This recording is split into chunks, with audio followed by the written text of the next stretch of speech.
ठीक आहे, आज आपण शिकू महाराष्ट्र पठार. महाराष्ट्र पठार कोणचा पठार? महाराष्ट्राचे पठार. कशाचा भाग आहे? कशाचा भाग आहे महाराष्ट्र पठार? दख्खनच्या पठाराचा भाग आहे. नक्की? ओके, दख्खनच्या पठाराचा भाग महाराष्ट्र पठार आहे आणि आपल्याला महाराष्ट्राचे पठार शिकायचं आहे.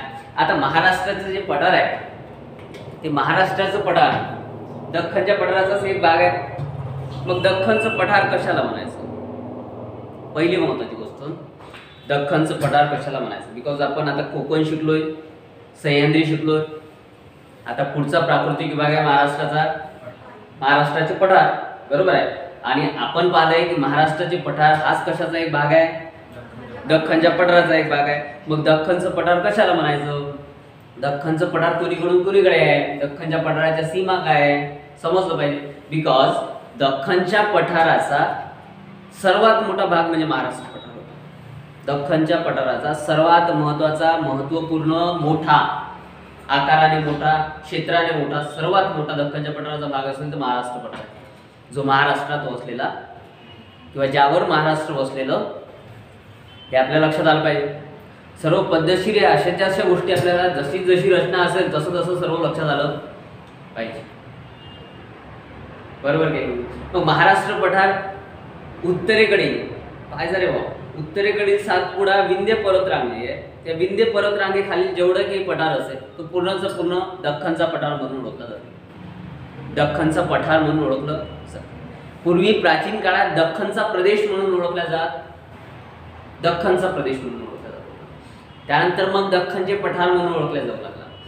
विंध्य पर्वताच्या खालचा सगळ्याचा सगळा, सर्वचा सर्व विंध्य पर्वतरांग जी आहे मध्य प्रदेशमध्ये, जिने भारताचे उत्तर दक्षिण असे दोन भाग केलेले आहेत समान, जो त्या विंध्य पर्वतरांगेच्या दक्षिणेकडील भाग आहे तो सर्वचा सर्व दख्खनच्या पठाराने व्यापलेला आहे. कोणत्या पठाराने? दख्खनच्या पठाराने व्यापलेला आहे. काही काही पुस्तकात असं सांगितलं आहे तो दक्षिणेकडचा भाग आहे म्हणून त्याला दख्खनचे पठार असं म्हटलं. पाहिजे काय म्हणतो लक्षात येत आहे की तुम्हाला? तो दक्षिणेकडील भाग आहे म्हणून त्याला दख्खनचे पठार म्हटलं जाते, असं काही काही पुस्तकात दिलेलं आहे. पण ती कन्सेप्ट आजपर्यंत क्लिअर झालेली नाही. टेन्शन घेत बसायचं नाही. कसं आलं असेल, काय असं आलं असेल याचं काही टेन्शन घेत बसायचं नाही. लक्षात येत आहे काय? हे चालू आहे काय? चालू आहे? फ्लाईट मोडवर आहे?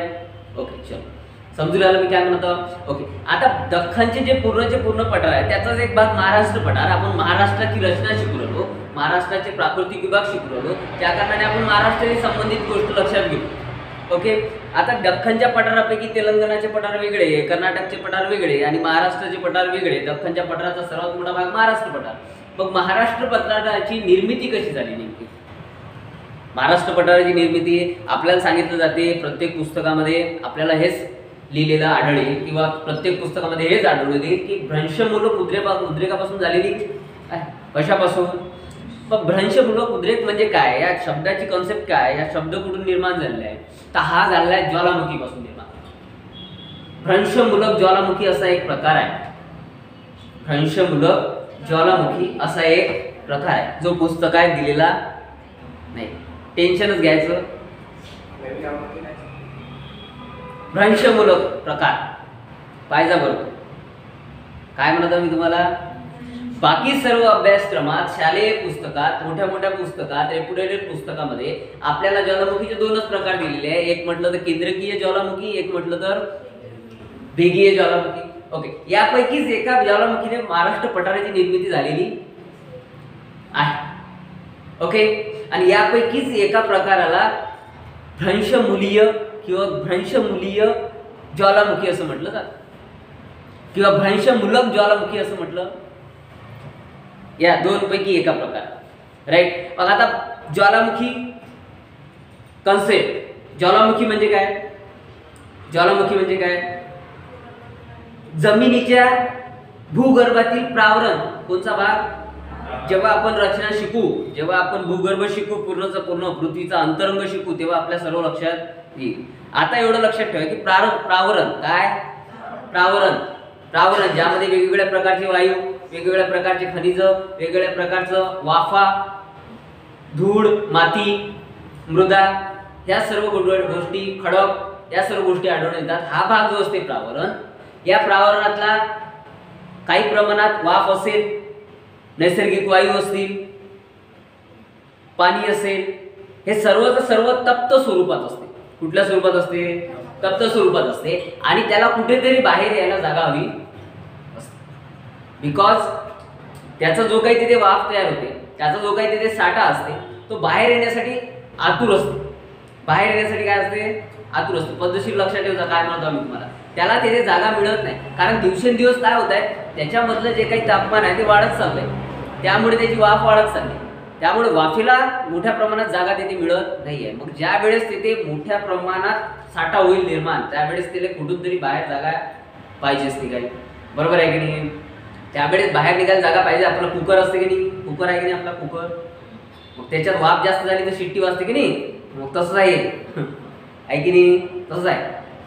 वाफ जास्त झाली त्या कुकरमध्ये की मग ते शिट्टी वाजते. तशाच प्रकारे त्या शिट्टीच्या माध्यमातून वाफ बाहेर निघते. हे तसंच आहे सेम. तिथे जास्त प्रमाणात साठा निर्माण झाला, वाफेचा असेल, नैसर्गिक वायूचा असेल, धुळीचा असेल, खडकाळांचा असेल, तर तो मग कोणत्या तरी मार्गाने बाहेर निघतो. मग तो दोन मार्गाने बाहेर निघतो. एक तर जमिनीला भेगा पडतात. काय पडतात? जमिनीला भेगा पडतात. एक तर मग एकाच ठिकाणी मोठं असं छिद्र पडतं. ओके, एकाच ठिकाणी नलाकार अशा प्रकारचं एक मोठं छिद्र पडतं. ओके, या दोन गोष्टी भेगा पडतील. एक तर मग नलाकार असं छिद्र पडणार आहे. एक तर त्या नलाकार छिद्रातून ती वाफ, धुळीचे कण, ज्वाला, नैसर्गिक वायू किंवा मग लावारस, हे सर्वच सर्व बाहेर फेकल्या जाते. हे सर्व बाहेर येते. त्याला तो एक मार्ग भेटते. नलिये पाहिजा अशा प्रकारे नलिये एक छिद्र, पाईप सारखं एक छिद्र निर्माण होते. त्याच्यामधून तो ज्वालारस जो आहे तो बाहेर फेकल्या जातो. हिला जर म्हटलं आपण तर केंद्रकीय ज्वालामुखी असं म्हटलं जाईल, केंद्रीय ज्वालामुखी असं म्हटलं जाईल.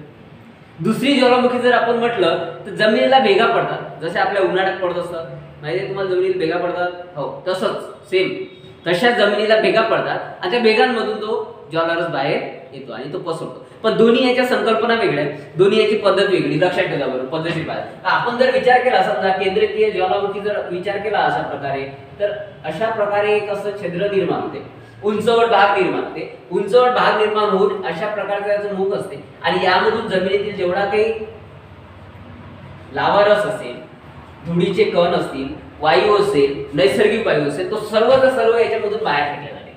पाहिजे रे बाबा, याच्यामधून तो सर्व काय केला जाते?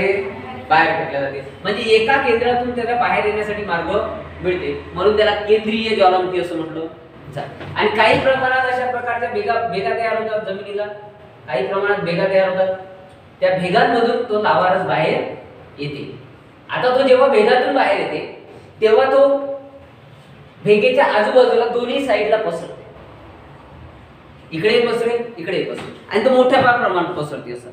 कारण त्याला एक वेगळी जागा, वेगळं ठिकाण असं स्थान भेटते, त्या कारणाने तो इकडे तिकडे जाऊन पसरते. परंतु जेव्हा यामधून निघते त्यामधून तो त्याच्याच काठावर, त्याच केंद्रकीय ठिकाणाच्या आजूबाजूला साचते. त्याला आजूबाजूला परत तिकडे जायला जागा नसते. लक्षात ठेवा, तो येथेच साचल्या जाते. येथे काय तयार होते? ज्वालामुखीय पर्वत तयार होते. काय तयार होते? ज्वालामुखीय पर्वत तयार होते. आणि येथे काय तयार होते? येथे मैदान, पठार तयार होते. पाहिजे रे बाबा, मैदान, पठार तयार होते. मग महाराष्ट्राचं पठार तयार झालेलं मग कोणत्या ज्वालामुखीतून झालं असेल? भेगीय ज्वालामुखी. पाहिजा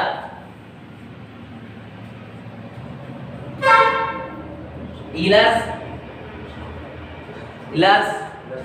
भ्रंश मूलक ज्वालामुखी म्हटलं तरी चालेल. हे भेगीय ज्वालामुखी आणि ही केंद्रकीय ज्वालामुखी, केंद्रीय ज्वालामुखी. ओके, पाहिजा महाराष्ट्राचं पठार कोणत्या ज्वालामुखीतून निर्माण झाले?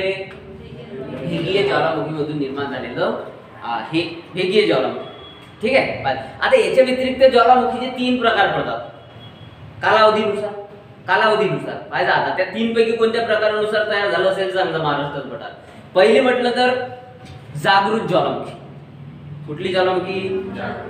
जी नेहमी घडत असते, नेहमी घडत राहते. जी ज्वालामुखी नेहमी घडत राहते, त्याच्यात कुठल्या प्रकारचा खंड नसते, नियमितपणे त्याच्यातून लावारस बाहेर येत राहते. फुजियामा जापान, फुजियामा कोणची ज्वालामुखी? फुजियामा, जापानमध्ये फुजियामा आहे. ती जागृत ज्वालामुखी आहे, ती नेहमी रोज चालू असते, नियमित चालू असते, त्याच्यातून लावारस बाहेर येणं नियमित चालू असते. आपल्याला जेवढे व्हिडिओ ज्वालामुखीच्या बद्दल व्हायरल होतात की नाही, दिसतात की नाही आपल्याला, ते सर्वच्या सर्व तेथलेच आहे. आणि भूमध्य समुद्रातला काही भाग, भूमध्य समुद्राचा किनारी भाग, या सर्व भागात अशा प्रकारच्या ज्वालामुखी आढळून येतात, जागृत ज्वालामुखी जे नेहमीच चालू असतात.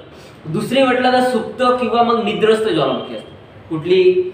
सुप्त किंवा निद्रस्त ज्वालामुखी. हे काही कालखंडानं घडत असते, नियमित घडत नाही, तर काही ठराविक कालखंडानं घडत राहते. महिन्याने, 2 महिन्याने, 4 महिन्याने, 1 वर्षाने, असं त्यांचं नियमितपणे चालू. तिकडला साठा वाढला की ती बाहेर फेकून देते, तिकडला साठा वाढला की बाहेर, थोड्या कालखंडाने चालू असते. कुठली ज्वालामुखी? सुप्त किंवा मग निद्रस्त ज्वालामुखी. निद्रस्त म्हणजे झोपलेली, निद्रा म्हणजे हो झोप होते रे, निद्रा म्हणजे काय ते? झोप. निद्रस्त ज्वालामुखी दुसरा प्रकार किंवा सुप्त ज्वालामुखी म्हणतात. ओके. तिसरा प्रकार मृत ज्वालामुखी. कोणती ज्वालामुखी? मृत ज्वालामुखी, जिची भविष्यात होण्याची शक्यता असते, भविष्यात होण्याची शक्यता झालेली नाही पण भविष्यात होण्याची शक्यता आहे, किंवा कधी काळी झाली होती आणि आता कधीतरी भविष्यात होऊ शकते, शक्यता वर्तवली असते. अशी ज्वालामुखी जी असते तिला म्हणतात मृत ज्वालामुखी. कोणती ज्वालामुखी? मृत ज्वालामुखी. आता महाराष्ट्राचं पठार जे निर्माण झालंय, महाराष्ट्राचं पठार जे निर्माण झालं ते 70 दशलक्ष वर्षाच्या अगोदर निर्माण झाले. केव्हा निर्माण झाले? 70 दशलक्ष वर्ष. महाराष्ट्राचं पठार जवळपास ऑलमोस्ट 70 दशलक्ष वर्षाच्या पूर्वी निर्माण झालेलं, आणि येथे जवळपास 29 वेळा ज्वालामुखीय उद्रेक झालेला आहे. आणि 29 वेळा ते ज्वालामुखीचा ज्वालारस जो आहे, जो शिलारस आहे, तो सर्वचा सर्व येऊन जमिनीवर पसरला. किती वेळा? 29 वेळेस रे वा, 29 वेळेस पसरला. म्हणजे नियमितपणे ती प्रक्रिया चालू, नियमितपणे ती प्रक्रिया सर्वची सर्व चालू पाहिजे, बरोबर. तर आता आहे काय? आता ती प्रक्रिया चालू आहे काय? काही कालखंडाने होते, काही कालखंडाने चालूच असते, काही कालखंडाने चालूच असते. लक्षात ठेवलं काय म्हणतो मी तुम्हाला? आता नियमितपणे चालू नाहीये, काही कालखंडाने ती होत राहते. जर 70 दशलक्ष वर्षापूर्वी महाराष्ट्र पठाराची निर्मिती झाली तर काहीतरी कालखंडानंतर तेथे नेहमी काही कालखंडानंतर तेथे ज्वालामुखी होतच असे. अशी जवळपास 29 वेळेस तेथे या महाराष्ट्र पठारावर ज्वालामुखीचा उद्रेक झाला. त्यापासून जो काही लावारस होता तो पूर्णपणे येथे येऊन पसरला, 29 वेळेस पसरला, आणि कुठेतरी जाऊन नंतर मग हा प्रदेश जो आहे तो पूर्णचा पूर्ण महाराष्ट्राचं पठार निर्माण झालेलं. आता म्हणजे काही कालखंडानंतर झाला म्हणजे 2-3 पैकी कोणत्या प्रकारानुसार असेल? निद्रस्त ज्वालामुखी किंवा सुप्त ज्वालामुखी, बरोबर आहे की नाही? प्रश्न आलेला आहे पेपरला, महाराष्ट्र पठाराची निर्मिती कुठल्या ज्वालामुखीच्या प्रकारातून झालेली आहे? आलेला आहे पेपर. समजून आलं काय? आतापर्यंत जर आपल्याला भेगीय ज्वालामुखी अशा प्रकारचा प्रश्न येत असेल, त्याचं उत्तर भेगीय ज्वालामुखी येत असेल, तर पुढे एक शक्यता आहे की या 3 प्रकारावर प्रश्न विचारला जाऊ. हा तर भूगोलाचा प्रश्न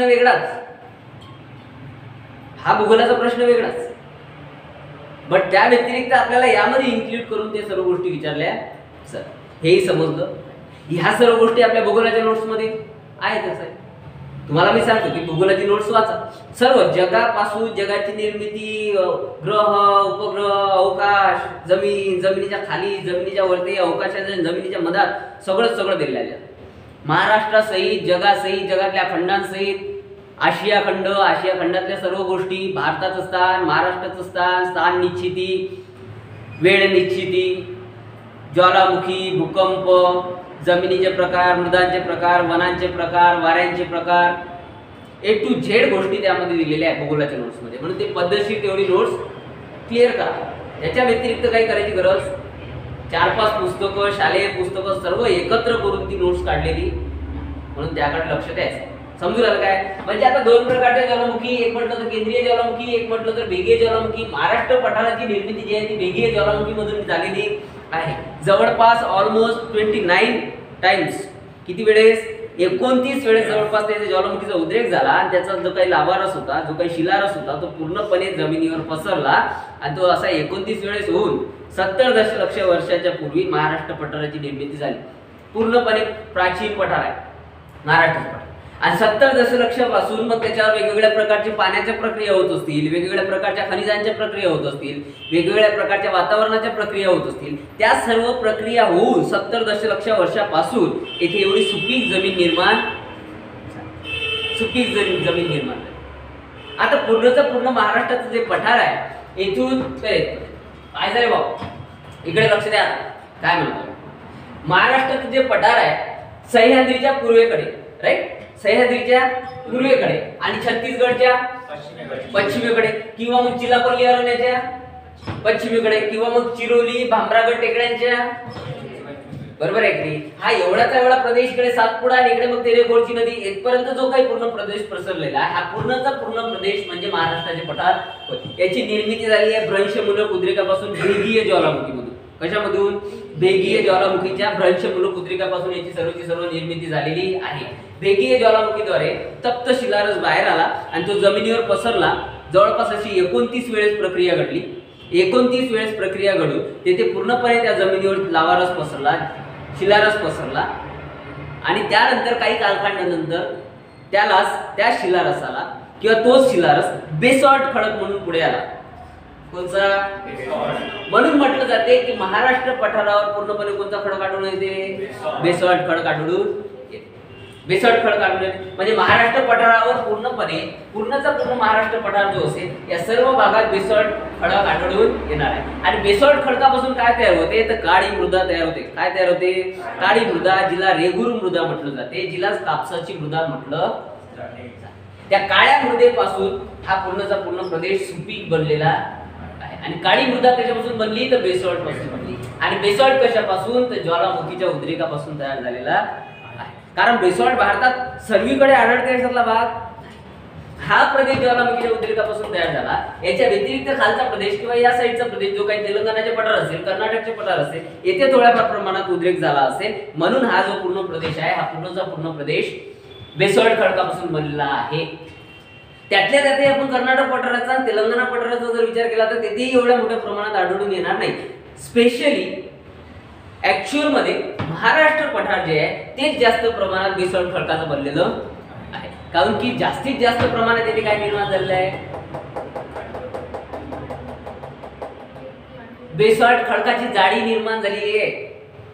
येथेच मोठ्या प्रमाणात ज्वालामुखीचा उद्रेक झालेला आहे. का झाला असेल? कारण काय असावं? आपण जेव्हा आपण जेव्हा भारतात खाली दक्षिणेकडे जातो तेव्हा भारताचा जो प्रदेश आहे तो चिंचोळा होत जातो, कमी होत जातो. त्याच्या आजूबाजूला काय आहे? समुद्र आहे, बरोबर आहे. समुद्रात काय असते? पाणी असते, बरोबर आहे. आता त्या पाण्यामुळे काही फार प्रमाणात काय होणार आहे? तो जो काही उद्रेक आहे, तो जो काही लावारस आहे, तो थोड्या प्रमाणात थंड होत असे आणि पाण्याच्या स्वरूपात मग बाहेर पडत असेल गरम स्वरूपात, म्हणजे ते जास्त प्रमाणात ज्वालामुखी होण्याची काही जास्त शक्यता नसते. परंतु आपण जसं उत्तरेकडे जाऊ तसं काय उरला? प्रदेश वाढत चाललाय, रुंद होत चाललाय. त्या कारणाने पाण्याचं प्रमाण थोडं कमी होत चाललंय. आता येथपर्यंतच पाणी राहणार आहे, इकडून येथपर्यंतच पाणी राहणार आहे. परंतु मधातला जो भाग आहे त्याला पाण्याचा काही स्पर्श नाही. म्हणजे इथली ज्वालामुखी जास्त तप्त असेल, इथला उद्रेक मोठ्या प्रमाणात असेल, इथला उद्रेक कमी प्रमाणात असेल, बिकॉज आजूबाजूला पाणी आहे. लक्षात येत आहे काय म्हणतो? म्हणून याच भागात महाराष्ट्र पठारावर जास्त प्रमाणात ज्वालामुखीचा उद्रेक झालेला आहे. या साईडला थोड्याफार प्रमाणात कमी झालेला आहे. लक्षात ठेवा काय म्हणतो मी तुम्हाला, लक्षात येऊ राहिलं. आणि नंतर मग आता पुढे आल्यानंतर महाराष्ट्र पठाराची अशा प्रकारची निर्मिती झाली. ज्वालामुखीच्या उद्रेकापासून, भ्रंशमूलक उद्रेकापासून, भेगीय ज्वालामुखीच्या भ्रंशमूलक उद्रेकापासून महाराष्ट्र पठाराची निर्मिती झाली. आणि सर्वीकडे बेसॉल्ट खडक पसरला किंवा मग सर्वीकडे लावारस पसरला. आणि काही कालखंडानंतर मग त्याच्यावर पाण्याची प्रक्रिया, उन्हाची प्रक्रिया, वातावरणाची प्रक्रिया, हवेची प्रक्रिया, सर्व प्रक्रिया झाल्या. त्या प्रक्रियेपासून मग बेसॉल्ट खडक किंवा मग काळी मृदा तयार झाली, बरोबर आहे. हे सर्व प्रक्रिया आहे. परंतु हे प्रक्रिया होत असताना जेव्हा आपण पूर्वेकडून पश्चिमेकडे येतो, पाहिजे रे बाबा, महाराष्ट्र पठारावर जेव्हा आपण पूर्वेकडून पश्चिमेकडे येतो तेव्हा तो जो काही बेसॉल्ट खडक आहे, त्याची जी जाडी आहे येथे एवढी असेल तर ती जाडी अशी अशी अशी अशी अशी अशी काय होत जाणार आहे, वाढत जाणार आहे. बेसॉल्ट खडकाची उंचीच्या बाबतीत आपण बोलत नाही आहोत, आपण बेसॉल्ट खडकाच्या जाडीच्या बाबतीत बोलत आहोत. लक्षात ठेवा काय म्हणतो मी तुम्हाला. बेसॉल्ट खडकाची जाडी पूर्वेकडून पश्चिमेकडे येत असताना वाढत गेलेली आहे आणि ते वाढत गेल्यामुळे त्याच कारणाने ते सह्याद्री तयार झालेला आहे. इकडे बेसॉल्ट खडकाची जाडी कमी आहे, इकडे येत असताना बेसॉल्ट खडकाची जाडी वाढलेली आहे. वाढलेली आहे म्हणजे ती उंचवट भाग तयार होणार आहे. उंचवट भाग म्हणजे सोय सह्याद्री. लक्षात ठेवा, सह्याद्री कुठल्या प्रकारच्या कोणत्या प्रक्रियेतून निर्माण झालेला नाही, तर याच प्रक्रियेतून निर्माण झालेला आहे. आणि मग पुढे आल्यानंतर इकडे मी तुम्हाला सांगितलंच की इकडे ज्वालामुखीच्या आताही मोठ्या प्रमाणात उद्रेकाच्या स्वरूप किंवा दुसऱ्या स्वरूपात आताही ज्वालामुखी आढळून येते. कालच शिकलोय आपण कोणत्या स्वरूपात, गरम पाण्याच्या स्वरूपात. लक्षात येत आहे. आता इथे उद्रेक होणार नाही ज्वालामुखीचा, बिकॉज इथे पाणी आहे. आता ते जर काही तप्त शिलारस असेल, जो काही लावारस असेल, तो पाण्याच्या माध्यमातून पाण्याच्या सहाय्याने थोड्याफार प्रमाणात थंड होत असेल आणि थंड होऊन जे काही ते पाण्याची वाफ असेल ते गरम पाणी असेल ते इथे गरम पाण्याच्या झऱ्याच्या स्वरूपात आहे. म्हणजे आताही ज्वालामुखीचा उद्रेक आताही चालूच आहे. लक्षात ठेवायचं बरोबर पद्धतशीर. म्हणून इकडे मग आता उद्रेक होणार, येथपर्यंत तो उद्रेक चाललाय, येथपर्यंत उद्रेक चाललाय. म्हणून या साईडला जास्त प्रमाणात जाडी आहे, या साईडला आपण आलो तर कमी प्रमाणात जाडी. कारण इकडे इकडे जसं जसं जाऊ तिकडे समुद्र येणार आहे आणि जसं जसं तिकडे जाऊ मग तिकडे जाडी वाढणार आहे. कोणचं घाट? पूर्व घाट. कोणचा घाट? भारताच्या पूर्वेकडे पूर्व घाट, भारताच्या पश्चिमेकडे पश्चिम घाट. हे दोनही घाट अशाच प्रकारच्या प्रक्रियेतून निर्माण झाले असतील कदाचित. लक्षात येतं काय म्हणतो मी तुम्हाला. दुसरी कुठली सह्याद्रीची प्रक्रिया सांगितलेली, जसं हिमालय आहे, हिमालय जागृत ज्वालामुखीपासून आताही ज्वालामुखी, त्यामुळे ज्वालामुखी चालू असतात आणि आताही हिमालयाची उंची वाढतच वाढत आहे दिवसेंदिवस. वाय? कारण आताही तेथे तशा प्रकारच्या प्रक्रिया चालू आहे. तसं सह्याद्रीच्या बाबतीत नाही आहे. सह्याद्रीची उंची वाढत नाही आहे, तेवढीच आहे. बिकॉज आताचं वातावरण, आताच सर्व गोष्टी असेल, ऍटमॉस्फिअर असेल, त्या दृष्टीने लक्षात ठेवायचं पद्धतशीर. समजत आहे काय म्हणतो मी तुम्हाला. पद्धतशीर लक्षात ठेवा. म्हणजे महाराष्ट्र पठारावर जे काही बेसॉल्टची जाडी आहे, महाराष्ट्राच्या प्रदेशावर जी काही बेसॉल्टची जाडी आहे, ती पूर्वेकडून पश्चिमेकडे येत असताना काय होत जाते, वाढत जाते. ऍक्च्युअल मध्ये इकडे जर 1000 मीटर काय जर लय आहे बरोबर, जाडी भरपूर मोठी आहे जाडी. आपण जर खोदत गेलो ना खाली जमिनीत, ऑलमोस्ट इकडे जर खोदत गेलो ते 2 किलोमीटर पर्यंत. सोपी शब्दात सांगू मी तुम्हाला, उंची किलोमीटर मध्ये मोजत नाही, पण आपण जर असं मोजण्याचे प्रयत्न केले तर 2 किलोमीटर मध्ये खाली, 2 किलोमीटर खाली बेसॉल्टच खडक आढळून येणार आहे आपल्याला. जवळपास 2200 मीटर. किती मीटर? 1 किलोमीटर म्हणजे किती मीटर? बरोबर आहे की नाही. 2200 मीटर म्हणजे 2.2 किलोमीटर का नाही. हा पाहिजे बरोबर पद्धतशीर. लक्षात ठेवा. म्हणजे येथे त्या बेसॉल्ट खडकाची जाडी जवळपास 2200 मीटर आढळून येते. किती? 2200 मीटर पर्यंत. सह्याद्री पासून 2200 मीटर बेसॉल्ट खडकाची जाडी इकडून इकडे वाढत चाललेली जाडी आहे. आणि सह्याद्री पर्वताच्या जवळ जवळपास 2200 मीटर बेसॉल्ट खडकाची जाडी आढळून. आणि बेसॉल्ट खडक कशापासून तयार झाला तर तप्त शिलारस जमिनीवर पसरून भेगीय ज्वालामुखीचा भ्रंशमूलक उद्रेक झाला आणि त्यामधून तप्त शिलारस बाहेर पसरला. तो पसरून मग काही कालखंडानंतर त्याचं बेसॉल्ट खडकात रूपांतरण झालं. त्यापासून बेसॉल्ट खडक तयार झाला आणि बेसॉल्ट खडकाची जाडी पूर्वेकडून पश्चिमेकडे येत असताना वाढत जाते. सह्याद्री पर्वतापाशी जवळपास ती 2200 मीटर पर्यंत जाडी आहे. लक्षात येत आहे. पूर्वेकडे किती आहे याचा विचार करायचा नाही, पण कमी होत चालली हा विचार करायचा. बेसॉल्ट खडकाची जाडी पश्चिमेकडून पूर्वेकडे जात असताना कमी होते आणि पूर्वेकडून पश्चिमेकडे येत असताना लक्षातच ठेवायचं. लक्षात ठेवायचं. म्हणूनच कन्सेप्ट की महाराष्ट्र पठाराचा उतार हा पश्चिमेकडून पूर्वेकडे आहे. महाराष्ट्र पठाराची उंची ही पूर्वेकडून पश्चिमेकडे येत असताना वाढत चालली. महाराष्ट्र पठाराची उंची ही पश्चिमेकडून पूर्वेकडे येत असताना कमी होत चालली. बेसॉल्ट खडकाची उंची किंवा मग बेसॉल्ट खडकाची जाडी पूर्वेकडून पश्चिमेकडे येत असताना वाढत जाते, पश्चिमेकडून पूर्वेकडे जात असताना कमी होत जाते. आणि महाराष्ट्र पठाराचा उतार पश्चिमेकडून पूर्वेकडे आहे. हे होय कारण सगळं. लक्षात येत आहे काय म्हणतो मी तुम्हाला. बिकॉज आपण काल जेव्हा शिकलो, याच्या अगोदर जेव्हा शिकलो, जेव्हा आपण सह्याद्री शिकलो तेव्हा आपण एक गोष्ट लक्षात घेतली की सह्याद्री आपण जर पूर्वेकडून पाहिली तर कड्यासारखी भिंतीसारखी असं प्रकार काहीच आढळून येणार नाही. कारण इकडे पुढे पुढे जात असताना या पठारात हे समाविष्ट झालेली आहे. इथे मोठ्या प्रमाणात तुम्हाला उंची काही आढळून येणार नाही, पण आपण जर पश्चिमेकडून पाहिलं तर हे कड्यासारखी भिंतीसारखी आढळून येणार. लक्षात येते काय म्हणतो मी? लक्षात ठेवा, हे सर्व आपण कालच पाहिलेलं, याच्या अगोदरच पाहिलंय. 2200 मीटर पर्यंत जाडी. ओके, लक्षात येऊ राहिलं काय म्हणतो मी? महाराष्ट्र पठार कशाचा भाग आहे? दख्खनच्या पठाराचा भाग आहे. महाराष्ट्र पठाराची निर्मिती भ्रंशमूलक उद्रेकापासून झालेली आहे. कुठली ज्वालामुखी? वेगीय ज्वालामुखी मधून झालेला आहे. बरोबर आहे. ज्वालामुखीचे प्रकार थोडक्यात लक्षात ठेवा, त्याचं काही एवढं टेन्शन घेत बसायचं नाही. जेव्हा आपण आणखी कॉन्सेप्ट मध्ये क्लिअर जाऊ किंवा आतमध्ये जाऊ तेव्हा आपल्या सर्व ते लक्षात येईल. तो काही लावारस जो आहे तो जमिनीवर पसरला. जवळपास 70 दशलक्ष वर्षाच्या पूर्वी 29 वेळा अशा प्रकारच्या ज्वालामुखीचा उद्रेक झाला. 29 वेळा आजपर्यंत. आणि 29 वेळा ज्वालामुखीचा उद्रेक होऊन लावारस जमिनीवर पसरला. तो काही कालानंतर थंड झाला. काही कालखंडानंतर थंड होऊन मग त्याचं बेसाल्ट खडकात रूपांतर झालं. समजू राहिलं काय म्हणतात? आणि नंतर मग महाराष्ट्र पठाराची निर्मिती झाली.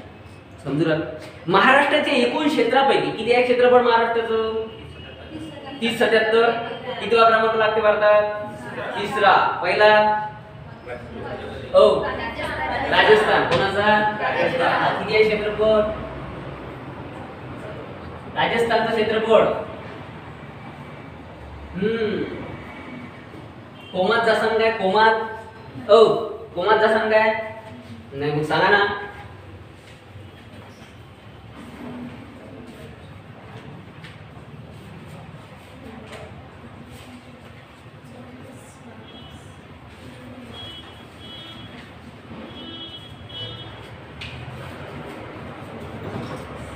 राजस्थानचं क्षेत्रफळ आहे. Okay, 2 number.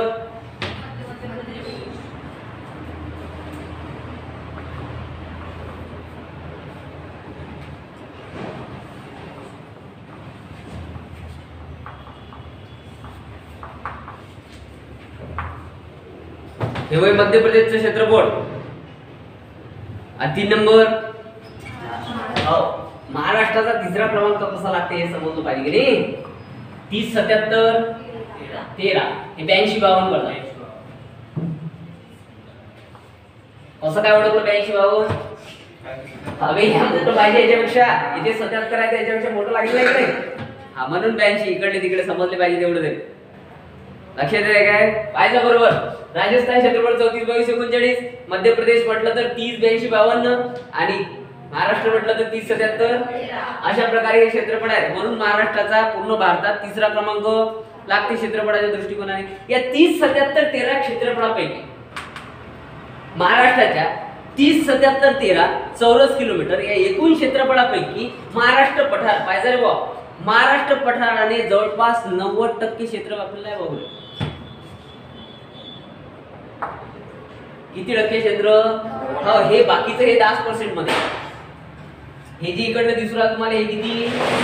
10%. आणि या साइडचे दिसू राहिले सर्व ग्रीन कलर मध्ये किती? 90%. जवळपास 90%. Almost 90%. 90% area of the Maharashtra. लक्षात येत आहे काय? जवळपास 90% क्षेत्रफळ कोणी व्यापलेलं आहे? महाराष्ट्राच्या एकूण क्षेत्रफळापैकी महाराष्ट्र पठाराने व्यापलेलं आहे. म्हणजे सर्वात मोठा प्राकृतिक विभाग कुठला राहील? महाराष्ट्राचं पठार राहणार आहे. महाराष्ट्राचं पठार राहणार आहे. या महाराष्ट्र पठाराला स्थानिक भाषेत देश म्हणून ओळखलं जाते. काय म्हणून ओळखलं जाते? देश. प्राचीन काळापासून या जो पठार आहे या पठाराला देश म्हणून ओळखलं जाते. महाराष्ट्र पठार नंतरचा भाग किंवा दख्खनचा पठारी प्रदेश म्हणून ओळखलं. पण देश खूप महत्वाचा प्रश्न आहे, पेपरला आलेला. महाराष्ट्र पठाराला देश म्हणून ओळखलं जाते. देश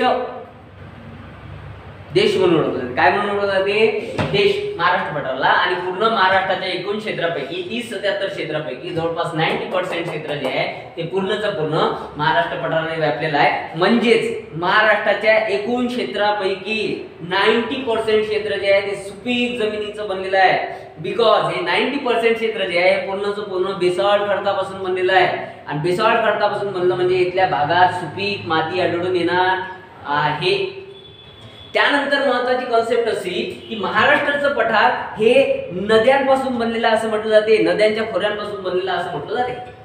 बिकॉज इथून वाहणाऱ्या भीमा असतील, कृष्णा असेल, गोदावरी असेल, प्राणहिता असेल, वर्धा असेल, वैनगंगा असेल, या नद्यांच्या प्रवाहाने हा प्रदेश पूर्णपणे सुपीक बनवलेला.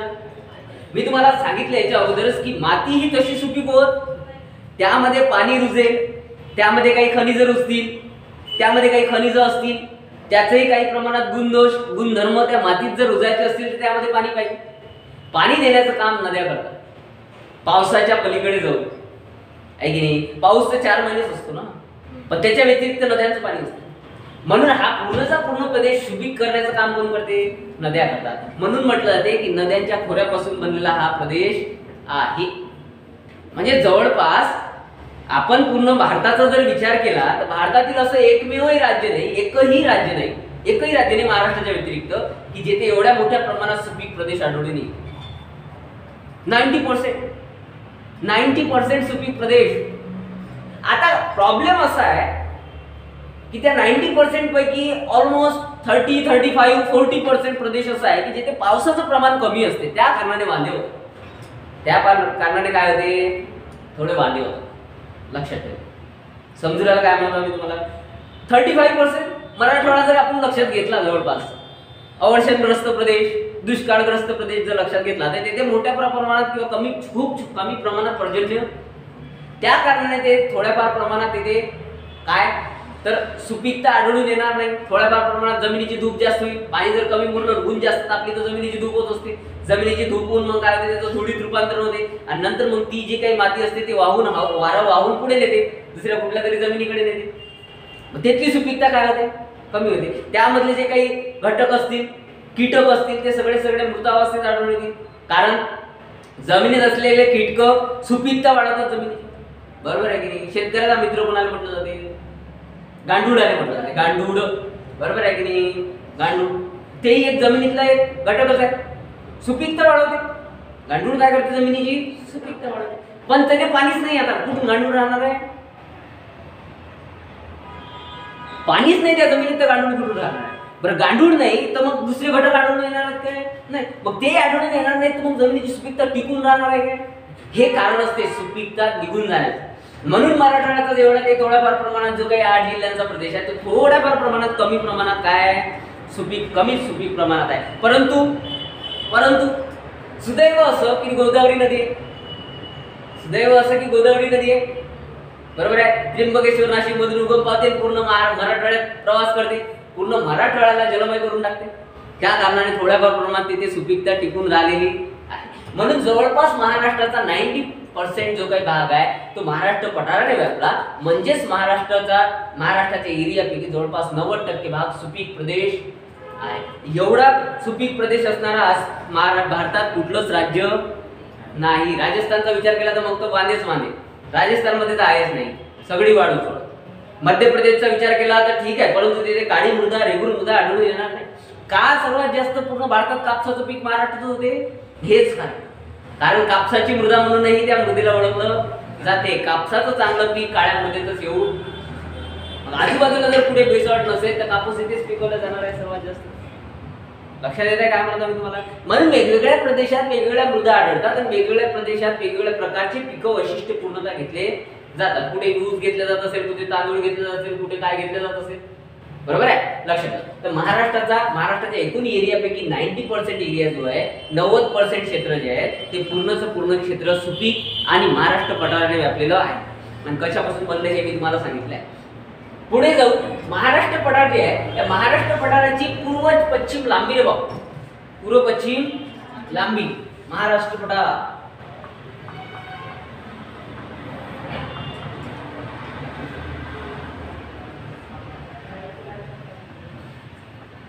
पूर्व पश्चिम लांबी 750 काय किलोमीटर. महाराष्ट्र पठाराची पूर्व पश्चिम लांबी आहे 750 किलोमीटर. हे इकडून ते इथपर्यंत जवळपास सह्याद्री पासून ते इकडे चिरोली भामरागड टेकड्यांपर्यंत, चिरोली भामरागड टेकड्यांपर्यंत जवळपास किती किलोमीटर 750 किलोमीटर. एकूण महाराष्ट्राची पूर्व पश्चिम लांबी किती पाहिली आपण 800 आहे फक्त. किती आहे म्हणजे हा 50 किलोमीटरचा भाग आहे रे. सरासरी जर आपण लक्षात घेतली किलोमीटरचा भाग आहे, बाकी सर्वचा सर्व महाराष्ट्र पठाराचा भाग आहे.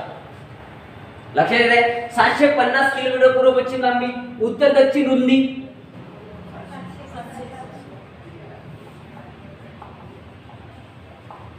700 किलोमीटर. किती 700 किलोमीटर आहे उत्तर दक्षिण येथून ते इथपर्यंत. आता रुंदी ही सरासरी वापरली जाते, सरासरी मोजली जात बाबू रे पाहिजा, कारण इकडे जास्त आहे इकडे कमी आहे, मग कुठून मोजावं असा प्रश्न निर्माण होत असेल ना. तसं काही नसतं. तसं टीव्ही माहिती आहे का तुम्हाला? TV LED LCD LED TV किती इंची, कोणाच्या घरी किती इंची आहे? 24 इंची आहे. कशी मोजली जाते 32 इंच? तिरपी मोजली जाते की नाही? सरळ मोजली तर मग झालं. तिरपी मोजली जाते की नाही का? एक महत्वाची गोष्ट म्हटलं बिझनेस एक्सपांड करण्यासाठी तसं होऊ शकते. दुसरं म्हटलं तर ते तशी अशी मोजली तर कमी बरेल. बरोबर आहे की नाही? सरासरी मोजली जाते, मध्यातून मोजली जाते. तशाच प्रकारे हे सरासरी जवळपास या साईडले किंवा मग असं अशा प्रकारे ते अंतर मोजलेलं, कारण कमी जास्त आहे सगळीकडे. काय होणार आहे? कमी जास्त असणार आहे. लक्षात ठेवा बरोबर. पद्धतशीर पायदळ भाव किती किलोमीटर? हे इथून सातपुडा पासून तर जवळपास इकडे कोल्हापूर पर्यंत जवळपास तेरेकोलच्या नदीपर्यंत अशा प्रकारची उंची मोजलेली आहे. रुंदी मोजलेली आहे. उत्तर दक्षिण रुंदी किती 700 किलोमीटर आहे. पूर्व पश्चिम लांबी किती 750 किलोमीटर आहे. कोणाची? महाराष्ट्र पठाराची रे भाऊ. लक्षात ठेवा महाराष्ट्र पठाराची. कोणाची? महाराष्ट्र. आपण जर या दोघांचा गुणाकार केला लांबी गुणिले रुंदी तर एकूण क्षेत्रफळ भेटते किती चौरस किलोमीटर आहे. लक्षात येऊ लागलं काय? आपण जर गुणाकार केला तर एकूण क्षेत्रफळ भेटून जाते. आणि ते महाराष्ट्राच्या क्षेत्रफळाच्या जर पर्सेंट मध्ये काढलं तर जवळपास 90% येते. किती पर्सेंट येते? 90%. लक्षात येऊ लागलं काय म्हणतो? कारण क्षेत्रफळाचं सूत्रच ते आहे लांबी गुणिले रुंदी. चौरसाच्या क्षेत्रफळाचं म्हणा, पाया गुणिले उंची त्रिकोणाचं म्हणा, आहे की नाही?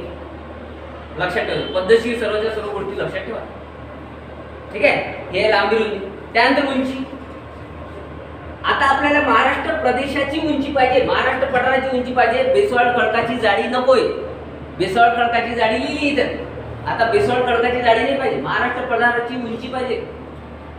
आपण जर पूर्वेकडे असलो तर पूर्वेकडे जवळपास उंची आहे 300 मीटर. किती आहे? 300 मीटर.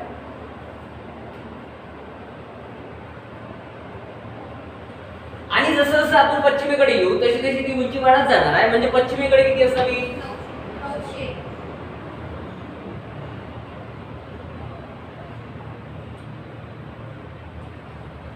किती असावी? 600 मीटर. किती पाहिजे? 600 मीटर पाहिजे रे. पाहिजे बरं. महाराष्ट्र पठाराची उंची पश्चिमेकडे जर आपण लक्षात घेतली तर 600 मीटर. महाराष्ट्र पठाराची उंची कशापासून मोजली जात असते? उंची समुद्र सपाटीपासून मोजली जात असते. बघ कशापासून? बरोबर आहे की नाही? आता मला सोपी शब्दात सांगा की आपण जेव्हा कोकण शिकलो तर कोकणाचे जे काही सह्याद्री जवळचा भाग होता तो 250 मीटर उंच भाग. बरोबर आहे की? डायरेक्ट 900 पर्यंत जाणार आहे का? काही काही भागात 900 तुम्हाला आढळून येईल पर्वतीय भागात, परंतु सरासरी जर आपण लक्षात घेतली तर 300 ते 600 पर्यंत त्याची उंची आढळून येणार. सरासरी उंची 300 ते 600. उंची कुणीकडून कुणीकडे कमी होत जाते, कुणीकडून कुणीकडे वाढत जाते. पूर्वेकडून पश्चिमेकडे आलो तर उंची वाढत जाईल की कमी होत जाईल? वाढत जाईल. पश्चिमेकडून पूर्वेकडे गेलो तर म्हणूनच महाराष्ट्र पठारात उतार पूर्वेकडे, म्हणूनच महाराष्ट्र पठारावर सर्व नद्या पूर्वेकडे वाहतात, म्हणून त्यांना पूर्ववाहिनी नद्या म्हणतात. त्या सर्वच्या सर्व बंगालच्या उपसागराला जाऊन भेटतात. आणि बंगालच्या उपसागराला जाऊन भेटत असून तो जो काही उतार आहे तो संत आहे, म्हणून तिथे त्यांच्या मुखाजवळ काय निर्माण करतात? त्रिभुज प्रदेश निर्माण करतात. बरोबर का नाही? लक्षात येऊ लागलं. किती उंची? जवळपास 300 ते 600. सरासरी 300 ते 600 मीटर पर्यंतची उंची आहे महाराष्ट्र पठाराची उंची आहे. जर आपण पर्वतीय भागात गेलो, या भागात जर आलो तर ते 900, 950, 1000 पर्यंत जाते, कारण त्याचे शिखर किती उंच उंच आहे, 1646 मीटर कडसुबे. मग का 1646 म्हणसाल, सरासरी किती 300 ते 600 मीटर पर्यंत आहे. 300 ते 600 मीटर पर्यंत या महाराष्ट्र पठाराची उंची आहे. उंची, लांबी, रुंदी, उंची सगळं लक्षात आलं पाहिजे. समजत आहे काय म्हणतो मी तुम्हाला. आणि बेसाल्ट खडकाची जाडी, आपण जसं जसं पुढे येऊ तसं तसं सह्याद्रीच्या जवळपास बेसाल्ट खडकाची जाडी जवळपास 2200 मीटर पर्यंत आहे. किती मीटर पर्यंत आहे? जाडी, उंची नाही म्हणायची, काय म्हणायचं? जाडी म्हणायचं. काय जाऊ, हे होय महाराष्ट्राचं पठार. उंची, लांबी, रुंदी लक्षातच राहिली. आपण जर पूर्ण दख्खनच्या पठाराचा विचार केला तर ऑलमोस्ट 65 ते 70% या महाराष्ट्र पठाराने व्यापलेला आहे. दख्खनच्या एकूण पठारापैकी जर आपण विचार केला तर जवळपास 60% और 65% जवळपास हा जो भाग आहे हा पूर्णचा पूर्ण महाराष्ट्र पठाराने व्यापलेला आहे. म्हणूनच म्हटलं जाते की दख्खन पठारापैकी सर्वात मोठा भाग जो असेल तो कोणता पठार आहे? महाराष्ट्र पठार आहे. ओके, भ्रंशमूलक उद्रेकापासून तयार झाले म्हणून तेथे बेसाल्ट खडक आढळते. बेसाल्ट खडक आढळते म्हणून तेथे काळी मृदा आढळते, जिला रेगूर मृदा म्हणतात, कापसाची मृदा म्हणतात. बरोबर आहे की? आता आपण काय पाहिलं याच्या अगोदर की यापैकी काही भाग जो आहे तो अवर्षणग्रस्त भाग आहे, काही भाग जो आहे तो दुष्काळग्रस्त भाग आहे. बरोबर आहे की नाही? पाहिलं की नाही? मग या दुष्काळग्रस्त भागातही सुपीकता वाढावी यासाठी आपण पाहिलं की नद्या आहेत, परंतु ज्या भागात नद्या नाही आहेत मग त्या भागाचं काय? त्या भागाचं काय? त्या भागाचं काय करायचं? जसं इथे नाशिक पाहिलं आपण, अहमदनगर आहे. आता काय होणार आहे? इथे वारे येणार आहे, अडणार आहे, इथे मोठ्या प्रमाणात पाऊस देणार आहे, वरती जाणार आहे, त्या हिमालयावर सह्याद्रीवर थोड्या प्रमाणात पाऊस देणार, पण पुढे येतील तर ते रिकामे ढंढर होऊन जातील. म्हणजे इथे या भागात पाऊस देणार नाही, देणार आहेत काय? हा वर्षग्रस्त भाग आहे. मग या भागात मोठ्या प्रमाणात पाऊस पडत नाही, मग तिथल्या भागाचं काय? नद्यांचे उगम होतात, बरोबर आहे, होतात की नाही? पण तिथे काही मोठ्या प्रमाणात धरणं काही आपण बांधू शकत नाही. बांधले तरी ते काही पूर्ण प्रदेशाला पाणी देऊ शकतील काय? मग त्याच्या व्यतिरिक्त कशा माध्यमातून आपण त्याची सुपीकता टिकून ठेवू शकतो? महाराष्ट्र पठाराशी संबंधित प्रश्न आहे, लक्षात ठेवा बरोबर पद्धतशीर. तर इथे आहेत विहिरी. काय आहेत? जसं आपण पुढे जाऊ मराठवाड्यात मी तुम्हाला सांगितलं गोदावरी प्रकल्प जो आहे, गोदावरी पासून जे काही सर्व प्रकल्प असतील त्या माध्यमातून इथे सिंचनाचं काम केलं जाते. ओके, पण इकडे आल्यानंतर परत भंडारा गोंदिया जिल्हा, भंडारा गोंदिया काय आहे? तलाव आहे. तलाव आहे पाहिजे. महाराष्ट्र पठाराचं वैशिष्ट्य होईल ते, महाराष्ट्र पठाराचे वैशिष्ट्य होईल तलाव. विहिरींचा जिल्हा म्हणून जर ओळखायचं असेल तर कशाला म्हणायचं विहिरींचा जिल्हा? विहिरींचा जिल्हा अहमदनगर. कोणता जिल्हा? आणि तलावांचा जिल्हा म्हटलं तर गोंदिया. कोणता जिल्हा? गोंदिया जिल्हा. तलावांचा जिल्हा गोंदिया जिल्हा. इकडे तळे जास्त असल्या कारणाने इथे वेळ बेकाळ कोणतं पीक घेतलं जाते? ज्याचं काळच नाही, टेन्शनच नाही, कधीही घ्या, कधीही घेतात. ते पीक कधी घेतलं जात नाही बरं, परंतु तिथे सुबलता असल्यामुळे, पाण्याची मुबलकता असल्यामुळे तिथे पीक घेतलं जाते. ते आहे तांदूळ. काय घेतलं ते? तांदूळ घेतलं जाते. भंडारा जिल्ह्यात मोठ्या प्रमाणात तांदळाचं पीक घेतलं, म्हणून भंडारा जिल्ह्याला काय म्हटलं जाते? भारताचे कोठार म्हटलं जाते. काय म्हटलं जाते? भारताचे कोठार. भंडारा जिल्ह्याला. तलावांचा जिल्हा गोंदिया, विहिरींचा जिल्हा नगर. बरोबर आहे की? लक्षात ठेवायचं बरोबर पद्धतशीर. आता इकडे मोठ्या प्रमाणात अशा प्रकारची उपलब्धता आहे. हा जो वर्धा वैनगंगा नदीच्या खोऱ्याचा प्रदेश आहे हा पूर्णपणे खनिज संपन्न प्रदेश आहे. खनिज संपन्न असल्यामुळे त्या मृदेमध्ये मोठ्या प्रमाणात खनिज आढळून येत असतील. मोठ्या प्रमाणात काय आढळून येत असतील? खनिज आढळून येत असतील. त्या खनिज आढळल्यामुळे तिथे पाणी रुजल्यानंतर त्या खनिज आणि मृदा हे एकत्रित येत असतील, त्यामुळे सुपीकता आणखीनच वाढत असते. त्या कारणाने हा प्रदेशात आणखी मोठ्या प्रमाणात कशाचं पीक घेतलं जाते? तर संत्रीचं पीक घेतलं जाते. कशाचं पीक घेतलं जाते? आणि कापूस. आणि महाराष्ट्रात सर्वात जास्त पीक घेणारा जिल्हा कापसाचा यवतमाळ. कुठला आहे? यवतमाळ. आणि शेतकऱ्यांच्या आत्महत्येत पहिला जिल्हा हो यवतमाळच आहे. बाबा यवतमाळच आहे रे. मोठ्या प्रमाणात तफावत आढळून येते महाराष्ट्रात, मोठ्या प्रमाणात तफावत आढळून येणार आहे. लक्षातच ठेवलं तुम्ही. सर्वात जास्त कापसाचं पीक घेणारा जिल्हा जर असेल तर तो असते यवतमाळ. आणि सर्वात जास्त जर आत्महत्या आढळून येत असेल तर तो जिल्हा कोणता आहे? यवतमाळच आहे. वाय? कारण कापूस हे वार्षिक पीक आहे बाबू रे. गव्हासारखं नाही आहे, हरभऱ्यासारखं नाही आहे, 6-6 महिन्यातून घेतलं जाते. वार्षिक आहे, वार्षिक. पहिले 6 महिने 4 महिने तर त्याची मशागतच करावी लागते. नंतर 4 महिन्यानंतर त्याच्यात जर काही झालं नाही, कोणता निसर्गाचा प्रकोप झाला नाही, तर ते पीक हातात येते. बोंड्या लागेपर्यंत मस्त चांगली हिरवीगार आहे पराठी, नंतर मग झालं पाणीच नाही, त्या बोंड्या काही कामाच्या नाही. समजून राहिलं काय? त्या कारणाने हे वांदे होतं. पीक जरी घेत असेल भारताच्या तुलनेत, महाराष्ट्राच्या तुलनेत, पण त्याचा फायदा नाही होता त्याने तेवढा, जेवढा खर्च लागते तेवढा. वार्षिक पीक वर्षभर त्याची मशागत करावी लागते आणि शेवटचे 2-3 महिनेच ते कापूस देते. त्याच्यातही रोग आला तर वांदेच वांदे. असं वाटत होतं यावर्षी, असं वाटत होतं की बम कापूस होते, आता बोंड्याच बोंड्या पराठी झालं. शेवटच्या क्षणात बोंडोडी, शेवटच्या क्षणात काय बोंडोडी झाले की नाही वांदे. हो असं आहे. अबे नाही, हर मूग पिकी तर हरभरा पिकू एवढी तरी खात्री असते, पण इथे काय पराठा उपडतात, दुसरं काय पेडसा काही शक्यच नाही आहे. लक्षात येऊ राहिलं काय? जर 6-6 महिन्यातून पीक घेऊ आपण, 6-6 महिन्यातून जर पीक घेऊ तर ठीक आहे. मूग नाही पिकला बा हरभरा पीक, याची खात्री असते थोड्याफार प्रमाणात. हे नाही तर ते याच्यातून त्याचं नुकसान निघेलच निघेल. 6 महिन्याचं असल्या कारणाने जास्त काही मशागत करण्याची आवश्यकता नाही. 3-4 महिन्यात 6 महिने म्हणायला लागले, पण तो कालावधी जर आपण लक्षात घेतला 6 महिने पकडा, 2-3 महिन्याचं ते पीक असते, त्याच्यानंतर टेन्शन. पण कापसाचं असं नाही. कापूस वार्षिक पीक आहे, वर्षभरातून एकच वेळेस घेतल्या जाऊ शकते. पहिली महत्वाची गोष्ट मशागत करा आणि त्याच्यानंतर भेटेल की नाही, त्या कालखंडानंतर काही झालं होईल नाही होईल काही घेतलं नाही. समजत आहे काय म्हणतो मी तुम्हाला? पद्धतशीर सर्वच्या सर्व गोष्टी लक्षात ठेवा. आत्महत्येच्या बाबतीत यवतमाळ पहिलाच एक शेतकऱ्यांच्या आणि कापसाच्या पिकात सर्वात मोठा लक्षात ठेवा. म्हणजे 2 प्रकारची या भागात पिकं घेतली जातात सर्वात मोठ्या प्रमाणात. कशामुळे? तर वर्धा वैनगंगा खोऱ्यांच्या नदी खोऱ्यामुळे, किंवा मग पावसाच्या प्रमाणामुळे, किंवा सातपुडापासून येताना वारे, ईशान्य वारे येतात, येते अडतात, तिथे मोठ्या प्रमाणात पाऊस देतात. त्या कारणाने हा जो भाग आहे विदर्भाचा, यापैकी यवतमाळ जिल्ह्यात मोठ्या प्रमाणात कापसाचं पीक घेतलं जाते. आणि तिथून जर आपण नागपूरकडे जाऊ तर नागपूरमध्ये मोठ्या प्रमाणात संत्री, ऑरेंज सिटी म्हणतात रे भाऊ, orange city of India, Maharashtra नाही, ऑरेंज सिटी ऑफ इंडिया. पाहायचं तुम्ही गेले का कधी नागपूरले? बस स्टँडवरच लिहिलेलं आहे, रेल्वे स्टेशनवरच लिहिलेलं आहे वरते एकदम, ऑरेंज सिटी ऑफ इंडिया, भारताची संत्रा नगरी,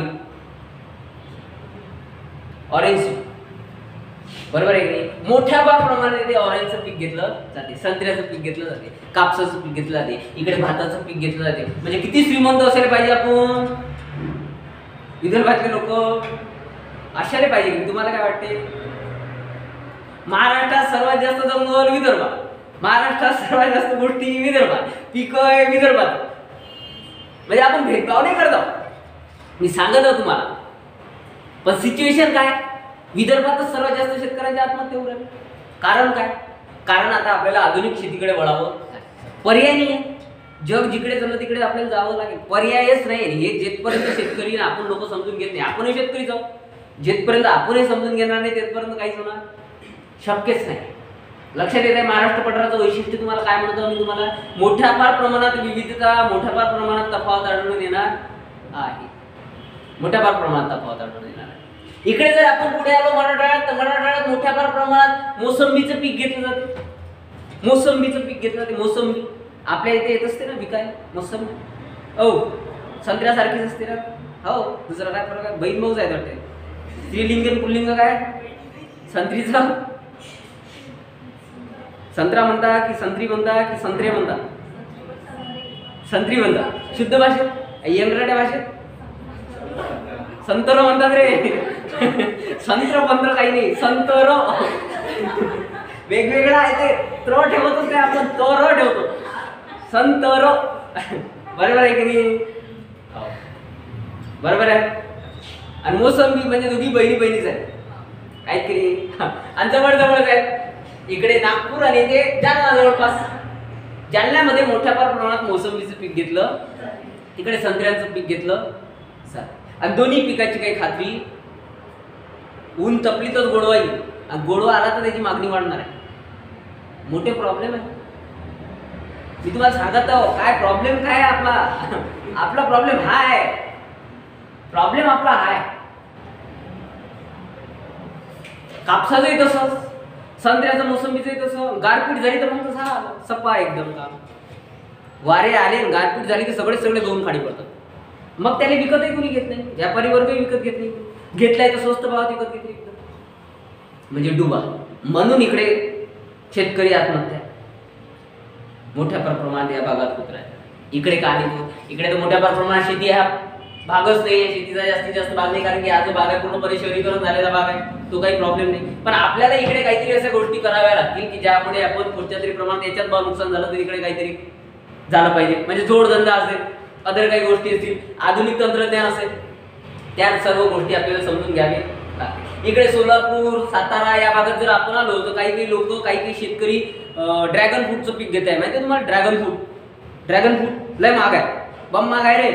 ओ ड्रॅगन फ्रूट खाल्ला नाही का तुम्ही? खाऊ नका बाबू, नोकरीवर लागले खाताही ना तुम्ही, टेन्शन घेऊ नका, महाग असतील ते.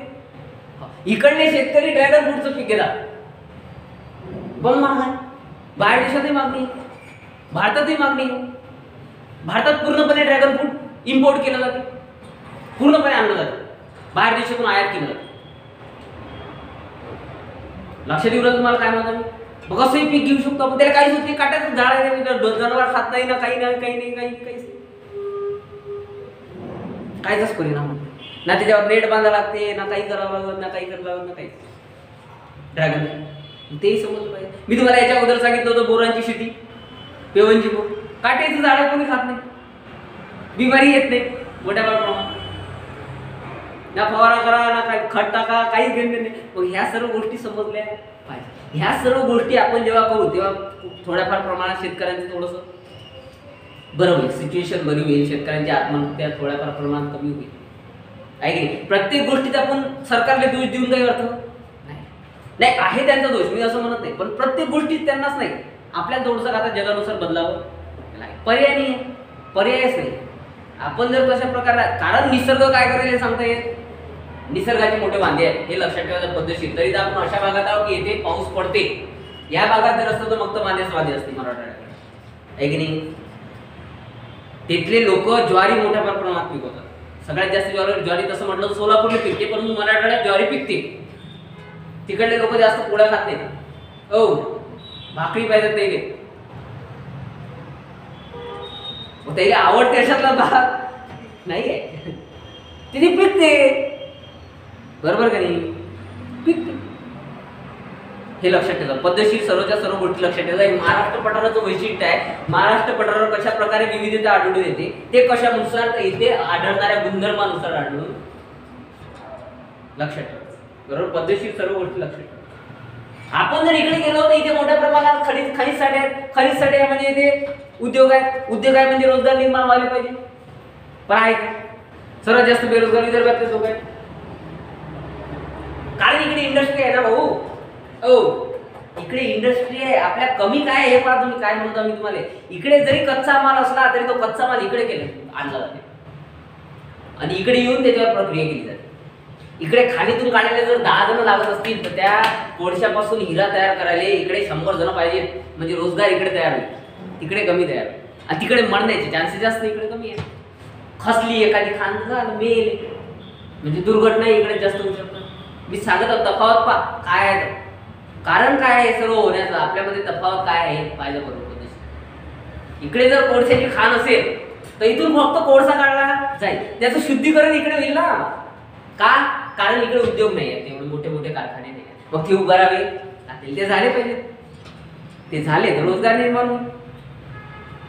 सिंपलची गोष्ट आहे, काही मोठ्या मोठ्या गोष्टी, मोठी कॉन्सेप्ट नाही आहे, प्रत्येकाला समजू शकतो. सिंपल आहे. का आपल्याला मुंबई पुणे पाहावं लागते विदर्भातील लोकांना किंवा मग कुठल्याही लोकांना? का मुंबई पुणे काहून विदर्भात नाही आहे? नाहीच आहे ना.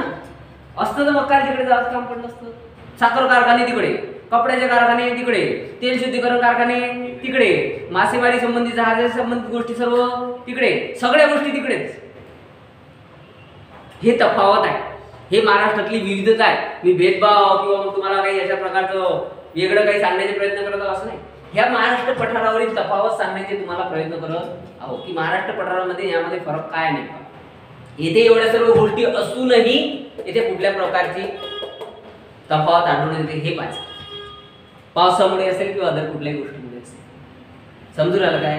कारण राजो ह्या भाग पूर्णचा पूर्ण मला सांगा, हा बेसॉल्ट खडकापासून काळ्या मृदेपासून बनलेला आहे, एकदम सुपीक प्रदेश आहे. एवढा प्रदेश आजपर्यंत कोणत्याच राज्यात नाहीये, तरी ही वेता आहे. आपण महाराष्ट्र खूप पुढे आहे बरं, पूर्ण भारतात खूप पुढे आहे, तो विषय नाही. पण महाराष्ट्रात काही लोक खूपच कमी आहे आणि काही लोक खूपच जास्त आहे. त्याचं कारण हे तफावत आहे. समजत आहे तुम्हाला काय म्हणतो मी? पद्धतशीर सर्व गोष्टी लक्षात, सर्व गोष्टी आपल्याला लक्षात आल्या की सर्व समजत आहे. लांबी, रुंदी, उंची, बेसॉल्ट खडकाची जाडी समजून आलं काय? वैशिष्ट्य लक्षात आले काय? तलाव, विहिरी लक्षात येऊ राहिल्या काय? काय म्हणतो मी तुम्हाला पाहिजे. आता महाराष्ट्र पठाराची पश्चिम सीमा जी आहे ते कोण निश्चित करते? आणि पूर्व सीमा इकडे चिरोली, भामरागड, सुरजागड टेकड्या. उत्तर सीमा सातपुडा. आणि दक्षिण सीमा नद्या असतील किंवा मग कर्नाटक असेल किंवा कर्नाटकचं पठार असेल किंवा तेलंगणाचं पठार असेल, पाहिजे ते निश्चित करतात. हा प्रदेश नद्यांचा प्रदेश म्हणून, नद्यांच्या खोऱ्यांचा प्रदेश म्हणून ओळखला जातो. हाच प्रदेश देश म्हणून ओळखला जातो. हाच प्रदेश दख्खनचा पठारी प्रदेश म्हणूनही ओळखला जातो. आणि हा प्रदेश मोठ्या प्रमाणात नद्यांनी सुपीक बनवलेला प्रदेश आहे. याचा उत्तर कुठे आहे ते पाहायचं. उत्तर कुणीकडे आहे ते पाहायचं. याच्यावर पर्वतरांगा कशा पसरल्या आहेत ते आपण ऑलरेडीच पाहिलेलं आहे. नद्या कशा पसरल्या आहेत ते आपण ऑलरेडीच पाहिलेलं आहे. नद्यांचा उतार कुणीकडे आहे ते आपण ऑलरेडीच पाहिलेलं आहे. कुठल्या कुठल्या जिल्ह्यातून गेल्या ते पण आपण पाहिलेलं. म्हणून ते काही परत शिकायची आपल्याला आवश्यकता. हे कन्सेप्ट होती, हे क्लिअर झाली का तुमची? कोणची? हो, येथे लिहिलेलं नाही आहे. केंद्रीय ज्वालामुखी आणि वेगळी ज्वालामुखी दोन कॉन्सेप्ट क्लिअर झाले. जागृत ज्वालामुखी, सुप्त ज्वालामुखी आणि मृत ज्वालामुखी तीन कॉन्सेप्ट क्लिअर झाले. पद्धतशीर सर्वच्या सर्व तशाच तशा लक्षात राहिल्या पाहिजे, कारण त्याच्यावर प्रश्न येणार आहे. प्रश्न येणारच येणार. म्हणून ते पद्धतशीर आपल्या सर्व लक्षात राहिलं. समजून आलं काय? काय म्हणतो लक्षात आलं? मग महाराष्ट्र पठाराची निर्मिती कोणत्या प्रकारच्या ज्वालामुखीतून झाली? वेगळी. ठीक आहे, लक्षात आलं.